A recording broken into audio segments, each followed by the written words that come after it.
Hi అండి, నమస్తే. నేను మీ Sonia. Welcome back to our channel smart Soni Shiva. ఈరోజు మన వీడియోలో గుత్తి వంకాయ మసాలా కూరని సింపుల్గా ఈజీ వేలో ఎలా చేసుకోవాలో చూపించబోతున్నాను.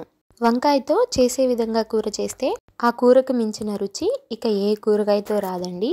సో అటువంటి వంకాయతో ఒకే ఒక్క స్టెప్తో సింపుల్గా గుత్తి వంకాయ మసాలా కర్రీని చేసి చూపిస్తున్నాను. చాలా బాగుంటుందండి. రైస్లోకైనా, చపాతీలోకైనా, రోటీస్లోకైనా అదిరిపోతుంది. ఈ వీడియో చూశాక తప్పకుండా మీరు కూడా ట్రై చేయండి. ఈ వీడియోని స్కిప్ చేయకుండా లాస్ట్ వరకు చూసేయండి. ముందుగా ఒక బౌల్ తీసుకొని అందులోకి వాటర్ తీసేసుకోవాలి. ఇప్పుడు ఆ వాటర్లో ఒక 1 టేబుల్ స్పూన్ దాకా కల్లుప్పు కానీ సాల్ట్ కానీ వేసుకోండి. వేసుకున్న తర్వాత ఇక్కడ నేను మువ్వ వంకాయల్ని ఒక 1/2 kg వరకు తీసుకున్నాను. సో ఇప్పుడు ఈ మువ్వ వంకాయల్ని 4 పచ్చాల కింద నేను వీడియోలో చూపించిన విధంగా కట్ చేసుకోవాలి. కట్ చేసుకున్న తర్వాత లోపల ఏమైనా పుచ్చులు కానీ ఏమైనా పురుగులు కానీ ఉన్నాయేమో ఒకసారి చెక్ చేసుకోండి. నేను ఇక్కడ ఫ్రెష్ వంకాయలు తీసుకున్నాను. సో నాకు వంకాయలు అయితే చాలా ఫ్రెష్గా ఉన్నాయి, పుచ్చులు ఏమీ లేవు. సో ఇలా 4 పచ్చాలుగా కట్ చేసుకున్న తర్వాత వాటర్లో ఒక్కొక్కటిగా వేసేసుకోవాలి. ఇలా వాటర్లో అన్నింటినీ కూడా వేసేసుకున్న తర్వాత ఇప్పుడు ఈ వంకాయల్ని ఉప్పు నీళ్ళలోంచి తీసేసుకోవాలి. ఇక్కడ నేను 1/2 kgకి వంకాయలకి తగ్గట్టు క్వాంటిటీస్ అన్నీ చెప్తున్నాను. దాన్ని బట్టి మీరు అడ్జస్ట్ చేసుకోండి. ఇప్పుడు స్టవ్ మీద వెంటనే పాండి పెట్టేసుకొని ఒక 2 టేబుల్ స్పూన్ల దాకా ఆయిల్ వేసుకొని వాటర్లో నుంచి తీసుకున్న ఈ మువ్వ వంకాయల్ని వేసేసుకోవాలి. వంకాయలు అనేది మనం ఫ్రై చేసేంత వరకు ఉప్పు నీళ్ళల్లోనే ఉంచుకోండి, లేదంటే కండ్రెక్కేస్తాయి. సో ఇలా ఆయిల్లో వేసేసుకున్న తర్వాత ఒకసారి అంతా బాగా కలిపేసుకున్న తర్వాత మూత పెట్టుకొని చక్కగా వంకాయలు మగ్గేంత వరకు మగ్గించుకోవాలి. ఈ వంకాయలు మగ్గడానికి కనీసం 10 నిమిషాలన్నా పడుతుందండి. మీడియం ఫ్లేమ్లో పెట్టుకొని నేను వీడియోలో చూపించిన విధంగా ఇలా చక్కగా వంకాయలు అనేవి లోపల వరకు కుక్ అయిపోయే విధంగా ఇలా మగ్గించుకున్న తర్వాత ఒక ప్లేట్లోకి తీసుకొని పక్కన పెట్టేసుకోవాలి. ఇప్పుడు మనం ఈ గుత్తి వంకాయ మసాలా కర్రీ కోసం మసాలాని ప్రిపేర్ చేసుకున్నాం. ఇప్పుడు మిక్సీ జార్ తీసుకొని అందులోకి 1 ఇంచు దాకా దాల్చిన చెక్క, ఒక బిర్యానీ ఆకు, 2 ఇలాచీలు, అలాగే 3 లేదా 4 లవంగ మొగ్గలు, ఒక 1/2 టీ స్పూన్ దాకా జీలకర్ర, ఒక 1 టీ స్పూన్ దాకా గసగసాలు, అలాగే 1 టేబుల్ స్పూన్ దాకా నువ్వులు, 1 టేబుల్ స్పూన్ దాకా పల్లీలు, 1 టేబుల్ స్పూన్ దాకా జీడిపప్పు, 2 టేబుల్ స్పూన్ల దాకా ధనియాలని వేసుకోవాలి. ఇందులోకి ఒక 1 టేబుల్ స్పూన్ ఎండు కొబ్బరిని కానీ లేదా ఎండు కొబ్బరి పొడిని కూడా వేసుకోవచ్చు.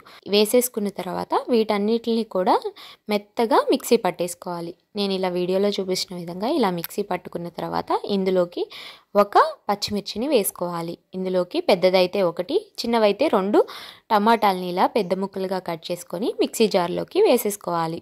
ఇప్పుడు ఇందులోకి ఒక ఆనియన్ని ఇలా పెద్ద ముక్కలుగా కట్ చేసుకొని వేసుకొని ఒక 10 వెల్లుల్లిని పొట్టు తీసుకొని వేసుకోవాలి.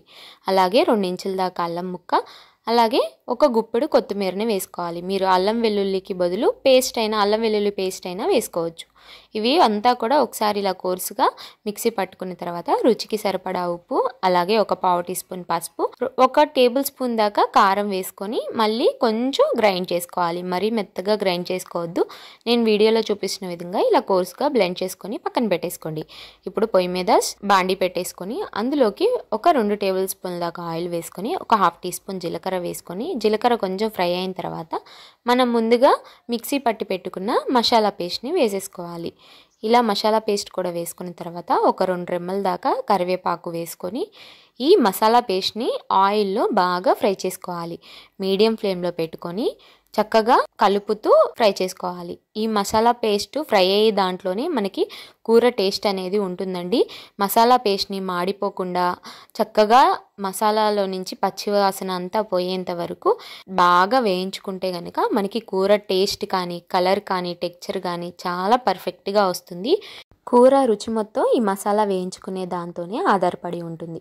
ఇలా నేను వీడియోలో చూపించిన విధంగా నూనె అంతా పైకి తేలేంత వరకు మీడియం ఫ్లేమ్లో పెట్టుకొని ఫ్రై చేసుకోవాలి. చూస్తున్నారు కదా, మసాలా అనేది ఇలా దగ్గర పడిపోవాలన్నమాట. ఇలా మసాలాలో నుంచి పచ్చివాసన పోయి చక్కగా వేగిపోయిన తర్వాత ముందుగా మనం ఫ్రై చేసి పెట్టుకున్న మువ్వ వంకాయల్ని వేసేసుకోవాలి.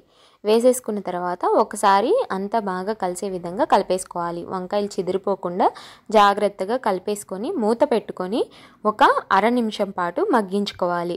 ఒక 1/2 నిమిషం తర్వాత మనకి గ్రేవీకి సరిపడా వాటర్ని వేసుకోవాలి. నేనైతే ఇక్కడ ఒక 1/2 గ్లాస్ వరకు వాటర్ని వేస్తున్నాను. మీరు గ్రేవీకి తగినట్టు వేసుకోవచ్చు. వేసేసుకున్న తర్వాత అంతా ఒకసారి బాగా కలిపేసుకొని ఇప్పుడు ఈ టైంలో కారం కానీ ఉప్పు కానీ ఏదైనా సరిపోకపోతే సాల్ట్ చూసుకొని అడ్జస్ట్ చేసుకోండి. తర్వాత మూత పెట్టేసుకొని ఒక 2 నిమిషాల పాటు మీడియం ఫ్లేమ్లో మగ్గించుకుంటే ఇలా నూనె పైకి తేలి గ్రేవీ అనేది దగ్గరగా అవుతుంది. అప్పుడు సన్నగా కట్ చేసుకున్న కొత్తిమీరని వేసుకొని అంతా మళ్ళీ ఒకసారి కలిపేసుకోవాలి.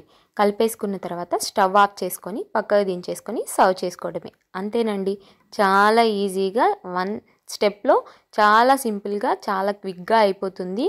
కూర టేస్ట్ మాత్రం చాలా చాలా బాగుంటుంది. తప్పకుండా ట్రై చేయండి.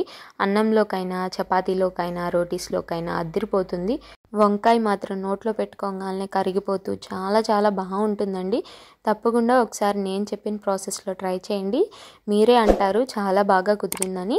సో మీరు కూడా ట్రై చేసి మీ ఫీడ్బ్యాక్ని నాతో షేర్ చేసుకోవడం అసలు మర్చిపోవద్దు. ఇంకెందుకు లేట్, మరి వీడియో కనుక నచ్చితే ఒక లైక్ చేయండి. మీ ఫ్రెండ్స్ అండ్ ఫ్యామిలీ రిలేటివ్స్కి షేర్ చేయండి. ఇంకా ఇలాంటి ఎన్నో ఈజీ అండ్ క్విక్ రెసిపీస్ కోసం స్మార్ట్ సోనీ శివ ఛానల్ని సబ్స్క్రైబ్ చేయండి. ఈ వీడియో అయితే ఇంతే. మరొక మంచి వీడియోతో మళ్ళీ మీ ముందుకు వచ్చేస్తా. అంతవరకు సెలవు. By all.